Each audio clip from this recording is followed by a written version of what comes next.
ericmother@mother.com. It is December 13th, 2017. Let's take a look at the price of Bitcoin, and we are using the BitFinex exchange. Just want to show you a couple of things that are developing here as a follow-up to yesterday's video, and let me show you what the video is. So this is a follow-up from yesterday's video, so we can save time. If you haven't seen this video, it's one I uploaded late yesterday, so this explains into detail what I was looking at yesterday. I want to follow up based on what I see right now. So in other words, watch this video first before watching this very video so that it can make sense, because I go into a little bit more details in yesterday's video. As you can see, again, just search for this on YouTube. So one thing that I'm noticing here on the hourly, and again, this is on the BitFinex exchange. On the hourly, we got topside resistance showing up right now for BTC versus the dollar. So that's one level of consideration there.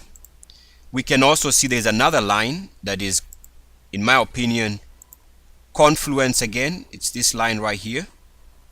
And you can see that this line was a short-term break, which is off the highs there on an hourly basis. And now it is being used as a backtest failure level. We also see right now, from my own understanding of what's going on here, is another challenging spot, which is this break of this line here, coinciding with that top, which is off the highs there. Again, we take that line and draw our uniformity resistance line. And again, if you want to understand this uniformity principle, which is my own researched principle, we can see that there's resistance there, and I should have a link in the description of the video that explains the uniformity concept. Very useful in understanding where stocks can turn around, or cryptocurrencies. So in other words, what I'm seeing here is this is probably where we start seeing rollover as far as BTC is concerned. And the key takeaway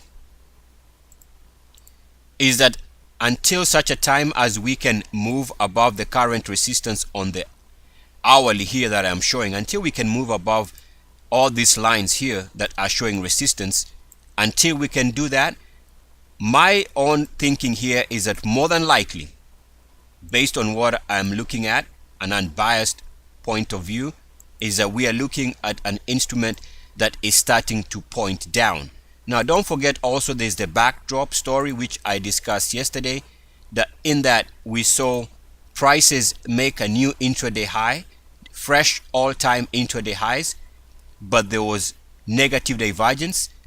This negative divergence happens to be with the RSI failing to move above 61.8, which is the worst type of negative divergence based on my own research.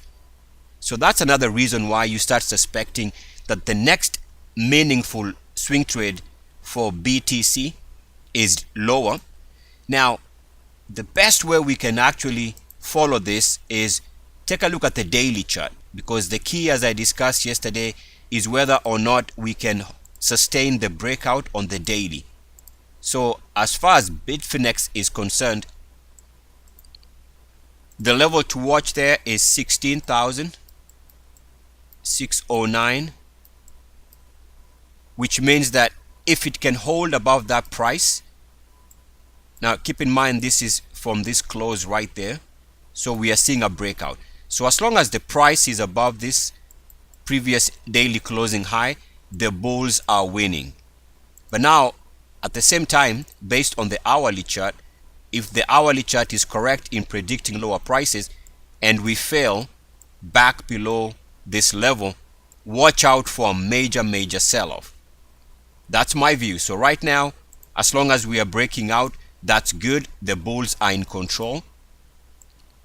But if we fail to hold above 1609 on BitFinex, then that's going to be suggesting the bulls have lost control of the market, and to be very careful, because a failed breakout, given that we've seen a very big historical move, a failed breakout might suggest to look for a major swoosh move to the downside, maybe even major highs. Eric Mother.com. As always, good luck, peace, and blessings. E-A-C-S. Mwah. Woo.